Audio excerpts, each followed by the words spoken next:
Hello दोस्तों, स्वागत है आप सभी का। कैसे हैं आप सभी? आशा करता हूँ आप सभी की तैयारी बहुत अच्छी चल रही होगी, अच्छे तरीके से पढ़ाई कर रहे होंगे, मस्त तरीके से रह रहे होंगे।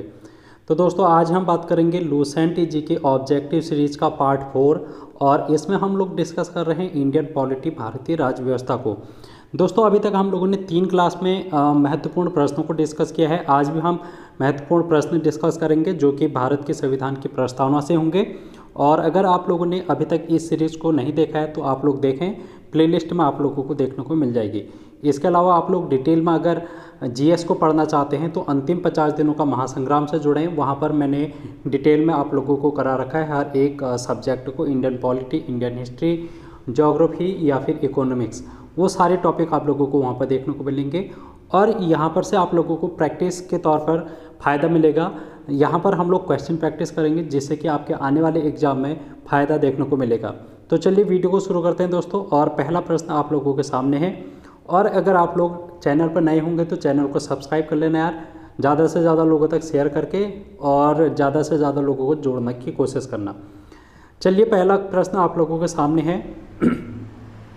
भारत की संप्रभुता, एकता तथा अखंडता को अक्षुण्ण बनाए रखने तथा उसकी रक्षा करने का प्रावधान किया गया है। यानी कि भारत की संप्रभुता और अखंडता की बात कहाँ पे की गई है? ऑप्शन है आपके प्रस्तावना, नीति निर्देशक सिद्धांत, मूल कर्तव्य या फिर मूल अधिकार।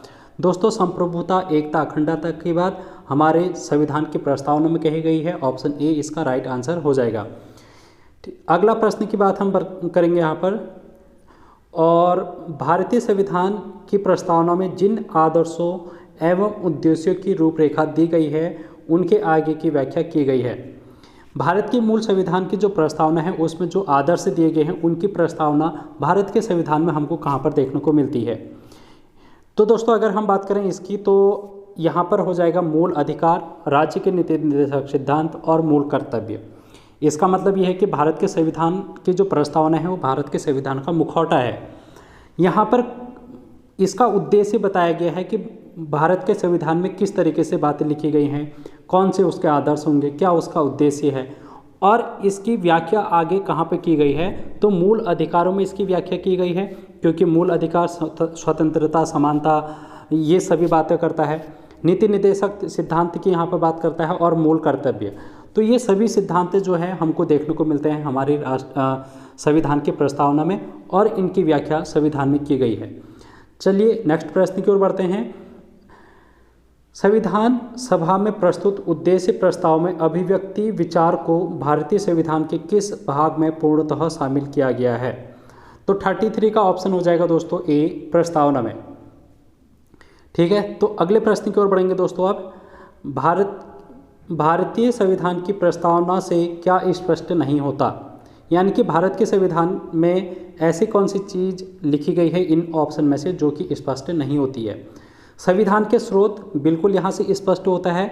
ठीक है, जो न्याय है, समानता है, ये जो स्रोत हैं कहाँ से लिए गए हैं, इस तरीके की जो संविधान की प्रस्तावना है वहाँ से हमको ये देखने को मिलता है। शासन के ध्येयों का विवरण ये भी हमको देखने को मिलता है। अगर हम बात करेंगे संविधान को लागू करने की तिथि, ये हमारे संविधान की प्रस्तावना में स्पष्ट नहीं होता है दोस्तों, क्योंकि हमारे देश का संविधान 26 जनवरी 1950 को लागू हुआ था और 1950 की बात यहाँ पर नहीं कही गई है कहीं पर भी। यहाँ पर कौन सी तिथि लिखी गई है हमारे संविधान की प्रस्तावना में? संविधान को अंगीकृत, अधिनियमित और आत्मार्पित करने की तिथि 26 नवंबर 1949 की डेट लिखी गई है हमारे संविधान की प्रस्तावना में। लेकिन अगर हम बात करेंगे संविधान लागू करने की तिथि, ये हमारे संविधान की प्रस्तावना में स्पष्ट नहीं होती है दोस्तों। तो हमारा जो ऑप्शन हो जाएगा वो ऑप्शन सी इसका राइट आंसर हो जाएगा। बढ़ते हैं नेक्स्ट प्रश्न की ओर। निम्नलिखित में से किन उद्देश्यों को भारतीय संविधान उद्घोषित नहीं करता है? तो यहाँ पर कौन से उद्देश्य हैं जो कि भारत के संविधान उद्घोषित नहीं करता है? तो संविधान की प्रस्तावना में दोस्तों सामाजिक, आर्थिक और राजनीतिक न्याय की बात कही गई है, बिल्कुल सही है ऑप्शन ए। विचार, अभिव्यक्ति, विश्वास, धर्म और उपासना की स्वतंत्रता, ये भी बिल्कुल सही है।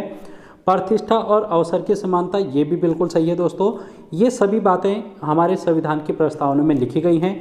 अगर हम बात करेंगे ऑप्शन डी, अंतर्राष्ट्रीय शांति और सुरक्षा की अभिव्यक्ति, ये बात हमारे संविधान की प्रस्तावना में उद्घोषित नहीं होती है। तो हमारा ऑप्शन डी इसका राइट आंसर हो जाएगा।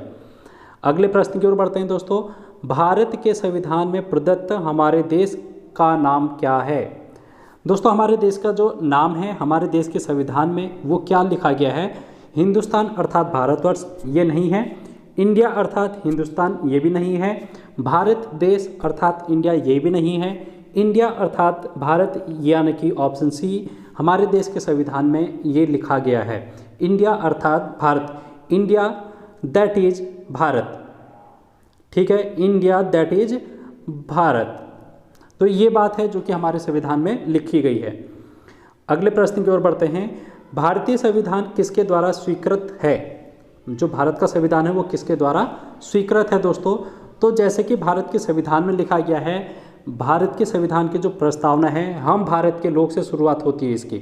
तो जब हम भारत के लोग से शुरुआत होती है इसका कहने का मतलब ये है कि भारत की जनता के द्वारा, भारत का संविधान भारत की जनता के द्वारा, भारत की जनता के लिए बनाया गया है। ऐसी बात यहाँ पर हमको संविधान की प्रस्तावना में देखने को मिलती है।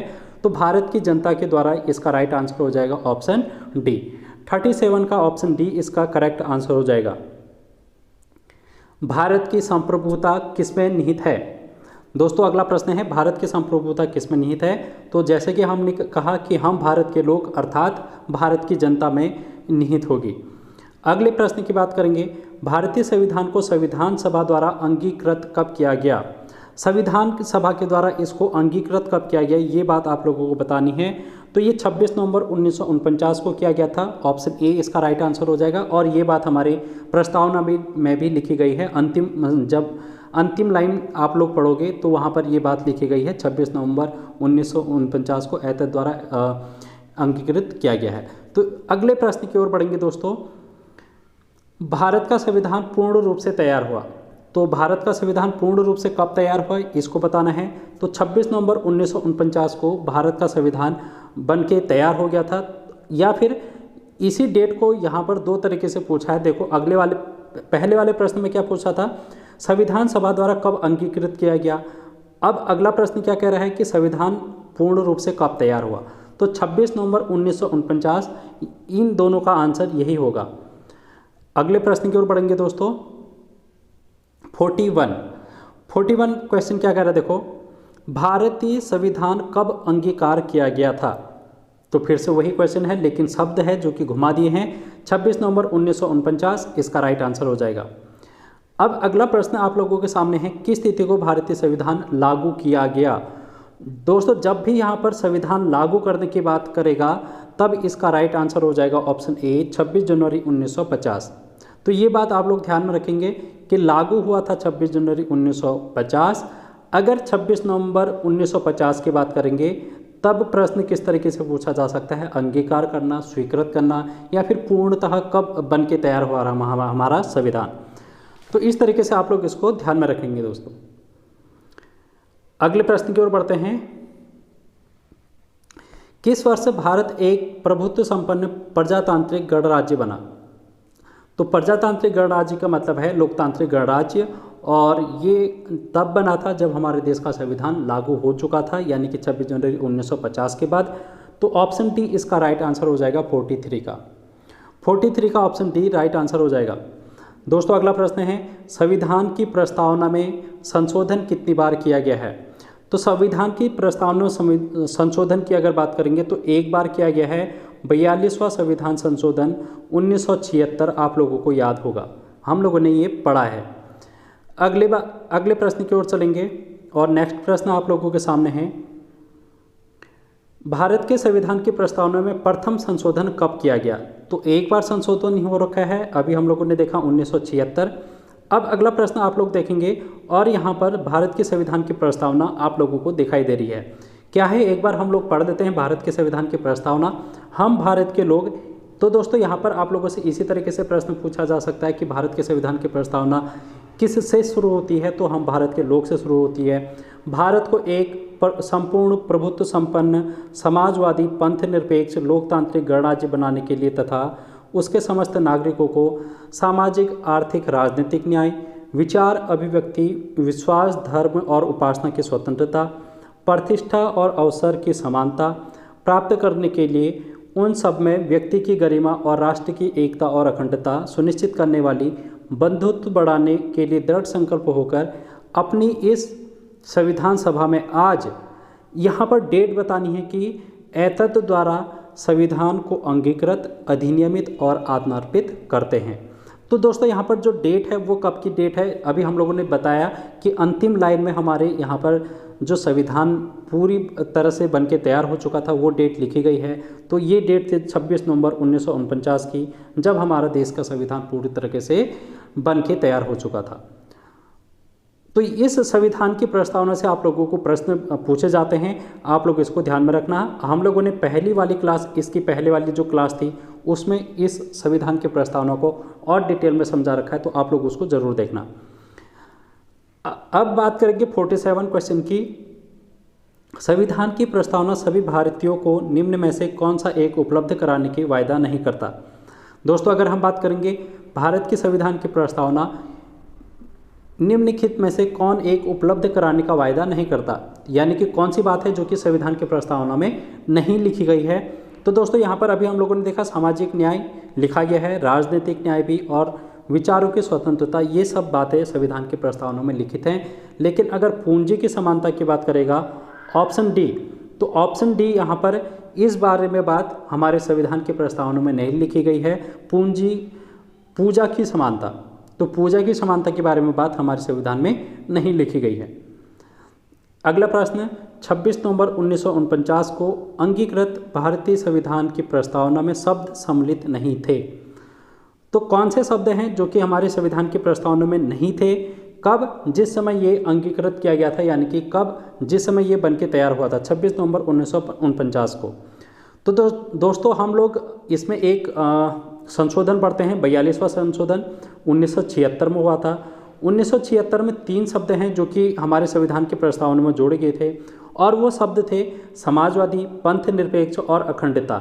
यानी कि ये शब्द भारत के संविधान की प्रस्तावना में 1976 में जोड़े गए थे। अब हमसे ये क्या कह रहा है क्वेश्चन कि 1949 में कौन से शब्द सम्मिलित नहीं थे। तो ये शब्द 3 के 3 सम्मिलित नहीं होंगे। गण राज्य की बात करेंगे तो ये शब्द सम्मिलित था।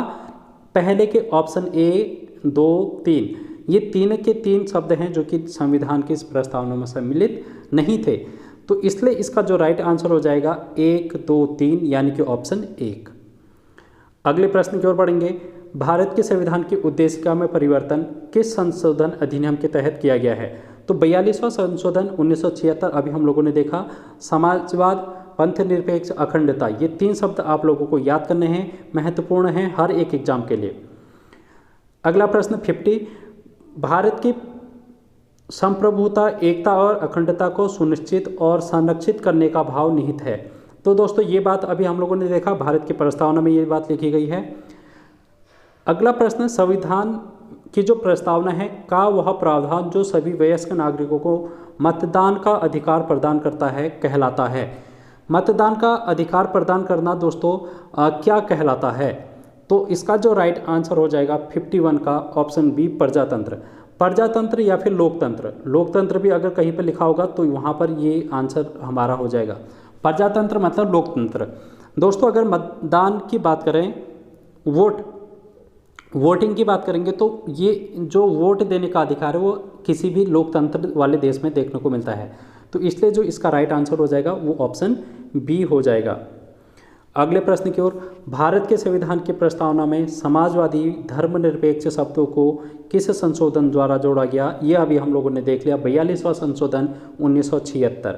अब तो आप लोगों को ये याद हो ही गया होगा भारत के संविधान की प्रस्तावना, क्योंकि हम घूम फिर के बहुत सारे क्वेश्चन हैं जो कि हम लोगों ने डिस्कस कर लिए हैं। अगले प्रश्न की ओर बढ़ेंगे। भारत के संविधान की प्रस्तावना में प्रयुक्त स्वतंत्रता, समानता और बंधुत्व शब्द किस क्रांति से प्रेरित हैं। तो दोस्तों ये फ्रांस की क्रांति से प्रेरित हैं। ये बात आप लोगों को ध्यान में रखनी है कि जो भारत के संविधान की प्रस्तावना में स्वतंत्रता, समानता और बंधुत्व शब्द देखने को मिलता है। अगर हम बात करेंगे इसमें कौन सी क्रांति कब हुई थी दोस्तों, तो आप लोगों से पूछा जा सकता है रूस की क्रांति, ये विश्व इतिहास का चैप्टर है, रूस की क्रांति हम लोगों ने पढ़ के, तो आप लोग ज़रूर देखना, विश्व का इतिहास प्लेलिस्ट देखने को मिलेगा, वहाँ पर रूस की क्रांति, फ्रांस की क्रांति, अमेरिका की क्रांति, तीनों मैंने आप लोगों को करा रखा है। तो यहाँ पर रूस की क्रांति अगर हम बात करेंगे 1917 होगा, और फ्रांस की क्रांति दोस्तों 1789 यानी कि 1789 में होगा, और अमेरिका का स्वतंत्रता संग्राम 1775 ये होगा, 1775 से 83 तक चला था। और चीन की क्रांति की बात करेंगे दोस्तों तो ये 1911। तो इतनी बात आप लोगों को यहाँ पर से ध्यान में रखनी है। आज का अंतिम प्रश्न है और ये प्रश्न आप लोगों के लिए होमवर्क के लिए रहेगा। इस प्रश्न को आप लोग होमवर्क में करेंगे कमेंट बॉक्स में। संविधान के किस भाग में स्पष्ट रूप से घोषणा की गई है कि भारत एक धर्मनिरपेक्ष राज्य है? तो दोस्तों ये बात भी हम लोगों ने कर रखी है, तो आप लोग इसका कमेंट बॉक्स में आंसर करेंगे। तो मिलते हैं नेक्स्ट वीडियो में, तब तक बने रहना। अगर आप चैनल पर नए होंगे तो चैनल को सब्सक्राइब करके ज़्यादा से ज़्यादा लोगों तक शेयर करने की कोशिश करना, और अपना फीडबैक ज़रूर देना कमेंट बॉक्स में। Thank you so much guys.